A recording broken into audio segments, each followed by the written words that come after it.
Could you give us just a brief top contour of what the slow carb diet is? Sure. Yeah. The slow carb diet is a simple, easy to adhere to diet for people who have perhaps failed other diets that allows you to recompose your body. So improve muscle mass, decrease body fat percentage. And the rules are really simple. And that's part of what makes it work. It's not ideal for every sport and every circumstance, but broadly speaking, it works for a lot of people who've had trouble with dieting in the past. Rule number 1, don't drink calories. That's it. Very simple. So black coffee, unsweetened tea, great. Juice, out. Anything with calories, out. Could add a little bit of heavy cream to your coffee, let's say. That's also bending the rules in a way that I don't like. So in the beginning, it's like follow the rules so you can break them later. So in the beginning, let's just say you can't drink calories. Number 2, don't eat anything white. Don't eat anything that is the color of white or that could be white. Basically, that means you're going to be avoiding starches, things that are similar to starches. That includes things like oatmeal. That includes things like oatmeal. Yeah. So roughly speaking, just avoiding things that are white or that could be white will get you pretty far. And yes, there are exceptions like cauliflower, fine. You can have cauliflower. But again, don't get fancy, right? It's very easy to outsmart yourself when it comes to behavioral change. Keep it simple. So for at least 2 weeks, forget about the exceptions. Don't drink calories. Don't eat anything white. Eat 30 grams of protein within 30 minutes of waking up. And then there are a few buckets you can choose from, right? So you have vegetables, beans and lentils, and then some type of protein. So you're going to come up with meals that you can follow without deviating for a period of 1 or 2 weeks. Just come up with the same meals. And the lentils and the beans specifically as a prereq, we can get into some of the reasons, but add a lot of fiber and also inhibit appetite. Right. So that's actually a very important component of these meals. And there may be a handful of other rules, but those are the basics. And then the redemption is take 1 day off per week. That's cheat day. There are some epic cheat days out there. Some I've captured for myself, and anything goes. When I say anything, I do mean anything. So if you want to consume multiple pizzas, pints of ice cream, whatever, indulge. I left one out. No fruit during the week. So avoid fruit, avoid fructose. So agave nectar, anything that is sort of hidden sugar, avoid all that. So no added sweeteners, obviously, but avoid fruit and fructose. And again, it's not going to kill you. Guess what? If you're from European ancestry, did not have like blueberries in the middle of winter, generally speaking, right? So you'll be fine for a few weeks. And then there's that cheat day. And cheat day, anything goes. The amount of damage you can do on cheat day is pretty limited. And there are ways you can mitigate that. There's a whole chapter called damage control in the 4-Hour Body. But focusing just on that diet and having 1 day off where you know you can do anything means when you are controlling yourself for those 6 days of the week, not giving up your favorite foods forever. You can even keep a list of all the things you want to eat on cheat day. Then you have free license to eat on cheat day. And that provides you with a release valve so that you can build in the cheating as opposed to having it occur as a failure point. A handful of other things there. If you have domino foods in the house, for instance, if you eat a lot of almonds or mixed nuts and you're just going to sit there compulsively eating them, you're sitting at your laptop, don't have what I call domino foods in the house, which are going to really create some portion control issues. But broadly speaking, don't drink calories, don't eat things that are white from 3 categories and build your meals out. And those are the meals that you follow. And just to answer some questions that people are going to have, no, that doesn't mean 24 hours that you can spread out over 2 days. That will actually set you back. But the amount of fat that you can store in a handful of sittings over 24 hours, which legitimately is more like 12 to 18 hours, pretty limited. So that's a slow carb diet. Great. Thank you for that. I also want to ask, is it okay to take the day after cheat day and fast or do 1 meal that day? When I followed the slow carb diet, I benefited from it tremendously. Lost fat, gained muscle, tons of energy, sleeping great, required less caffeine, all sorts of wonderful things. Stable blood sugar. I felt so good. Really enjoyed the cheat days. I really enjoyed the cheat days. So much fun. At some point, there's some gastric distress that comes from, not regulating intake, which led me to not want to eat the next day.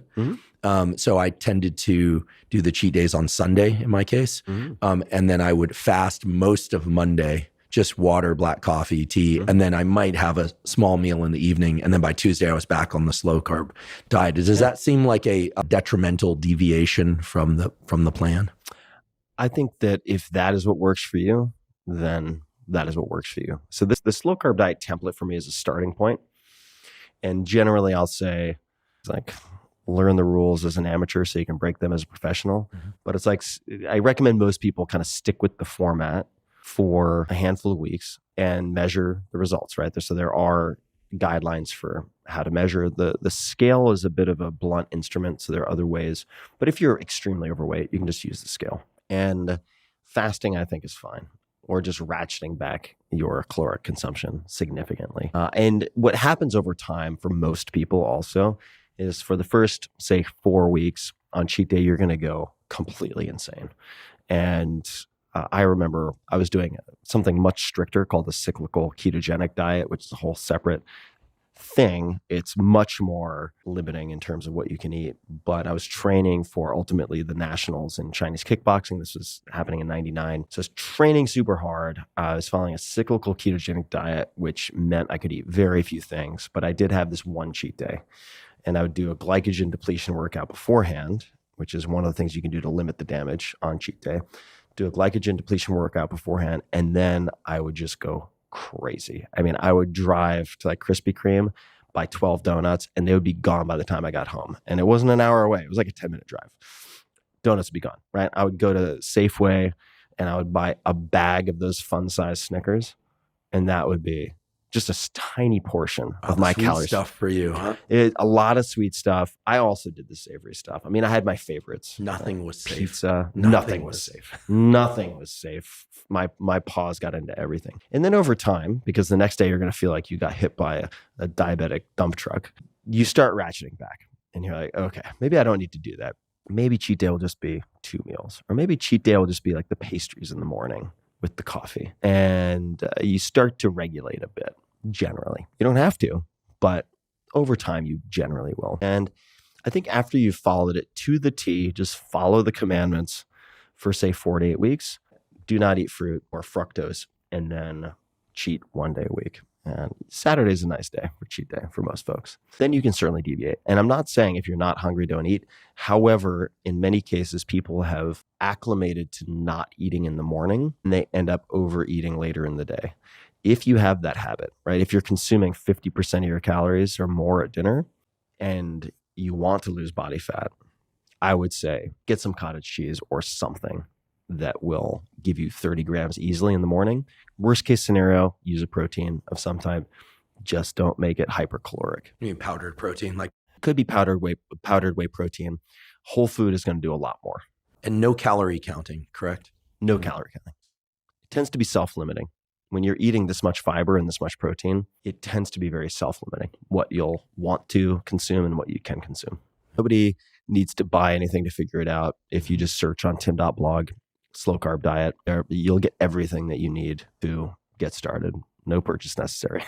Well, it works very, very well. I'll say that. And it's very straightforward to follow. And it does include the notorious cheat day, or infamous cheat day. Yep. It can be done on a very reasonable budget. And so if people want to learn more about that, they should go to Tim's blog, 4 Hour Body and Slow Carb Diet. But it's, I think it's worth highlighting again, just how effective that is. As you pointed out, thousands and thousands of people using it to great success, some of whom were quite obese. And any updates on those folks? Are they still keeping the weight off? I would like to do a follow-up. I think with diets in general, there's a lot of reversion to the mean.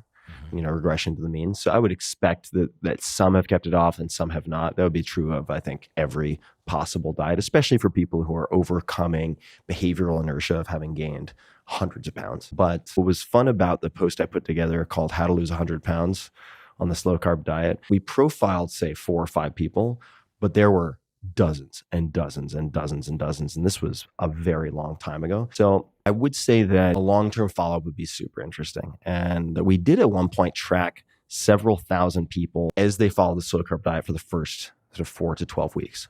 And that was fascinating because I want the data. And I'm happy to be proven incorrect with any of my assumptions. I mean, I don't view that as a failure. I mean, I view that as a huge net gain. And it has a very high adherence rate. So I pay attention to not just is something effective, does it get you the outcome you want? Not only is it efficient from a time and resource perspective, but how high is the adherence rate? right? So if you take a random sampling of 1,000 people from the US across socioeconomic classes, et cetera, how many people, practically speaking, will be able to or willing to follow this for, say, an 8-week period of time or a 4-week period of time? And I try to optimize for the widest adherence, because I know the slow carb diet, people come on, they're like, but what about intermittent fasting? What about this? And what about endurance athletes? I'm like, this is not for everybody in all cases. It just happens to be a good default diet with a high adherence rate. And like you said, it's very inexpensive. It can be followed very, very inexpensively. Sorry to interrupt you. One thing that I really like about it is that many variants on caloric restriction, which is because laws of thermodynamics definitely apply, folks. Yeah, We're not trying to say they don't. But one of the issues with a lot of things, including intermittent fasting, which I sort of do some variant of because I'm not really hungry to eat until about 11. I like to train in the morning if I can, et cetera, is that they can sometimes prevent best performance in terms of, especially resistance training, high intensity resistance training. So very low carb diets, I've tried them. Even if you're paying attention to other ways to restock glycogen, performance drops off. Whereas with slow carb diet, I feel like I can think, I can work, I can exercise, I can sleep, like everything just works well. But there's one thing in it that I wanted to raise that when I heard this, I thought there's no way this is true, which was making sure that you get 30 or so grams of protein within 30 minutes of waking. Yeah. And I thought, how can that be? Like, how can adding protein early in the day actually make a difference? And it really did work.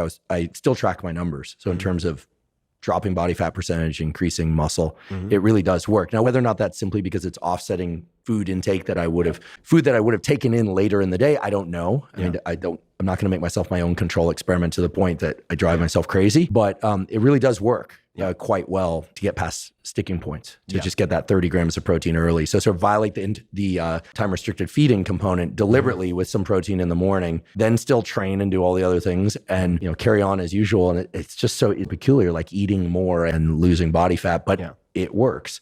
Yeah, it's counterintuitive. A lot of approaches can work for a lot of different people, right? To state the obvious. But this particular aspect of the slow carb diet is helpful for, let's just say, the majority of the people in that 1,000-person sample I was talking about, the hypothetical poll from different parts of, say, the US or anywhere, because it seems to help with a few things. First, there's just the thermic effect of food. And for protein, there's a greater thermic effect. You also have, and I think there's decent, at the time, there was decent literature to support this. So I don't know if it's changed, that the protein intake along those lines has an appetite suppressing effect. So the net daily calories consumed tends to be less when someone has a higher protein meal earlier in the day. And last but not least, I will say one of the risks, and there are many people who execute well on this, but you have to be very meticulous, which is true of the ketogenic diet as well. You can get yourself into a lot of trouble if you do it 60% right or 70% right. Massive psoriasis. I mean, my scalp, sloughing off from that. Like when I'm in ketosis, like I'm like, what the hell is going on here? Going back on some complex carbohydrates and it going away. Yeah, I mean, exactly. So I don't need a randomized control trial to know I simply don't want to run that experiment again. Lose your scalp. Yeah. So in the case of time restricted feeding, some people who do intermittent fasting lose a lot of muscle mass. And there are multiple reasons for this. I think people should make use of relatively widely available tools like DEXA and so on to ensure that your composition is actually moving the way you think it's moving. Make sure you standardize your hydration for that as well as time of day. Just pro tip, that's true for blood tests as well. It seems to get net better effects than trying to teach people how to fast effectively.